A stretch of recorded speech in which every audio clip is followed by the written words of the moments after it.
All right, so I get this question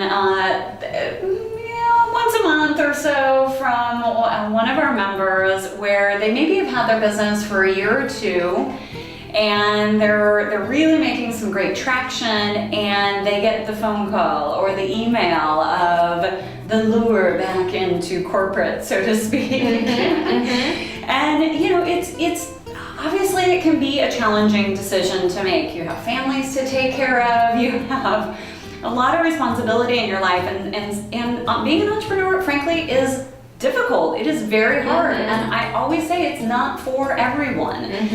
And so I'll get a member that approaches me and says, I don't know what to do, I've gotten this call, and boy, this sounds really tempting. It's back something safe and secure, and I don't have to work the crazy hours and this and that. And I never answer that question, of course, for them, because it really, really depends. I encourage them to do the old line down the sheet of paper scenario.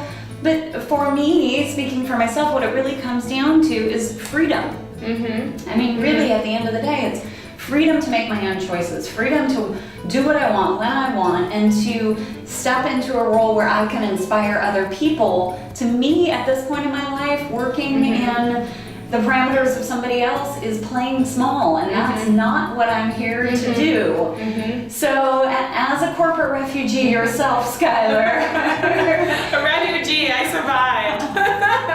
Barely. Yeah. What would you say to those women that are contemplating what they think is the safe way to go, which we all know is not true, because you can be laid off in 10 seconds. Absolutely. I've faced 3 times in my life, so that's probably what gives me pretty my gusto. I would say really 3 things. And the first, like you said, it is really drawing the line down the piece of paper.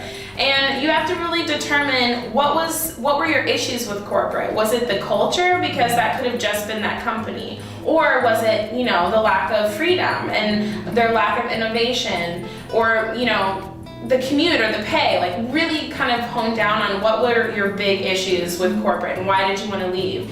Because let's say this new company is like a young, thriving startup in San Francisco, and they have flexible working hours, and you really have free range to do whatever you want. That might be something entirely different. So really figuring out what were the reasons I originally left, and is it different at this new place?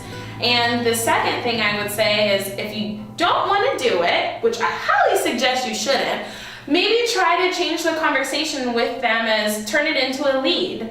Well, what about me consulting for you part-time, or working part-time for you? Or I can help you, accomplish this project, I see your goals, but really just working at a full-time traditional organization is not really what I want at the moment, but really kind of working in the angle for your own benefit. That is great. I forgot the third one. That's all right. No, you bring up such a good point, and that's the conversation I've had with a couple of our members over the last month is exactly that. Turn it around. Say, I would absolutely be happy to chat with you. I'm not for hire at this opportunity, but I do know I can do X, Y, Z for you. And what I encouraged the couple women I chatted with is I say, what's your hourly rate? Triple it.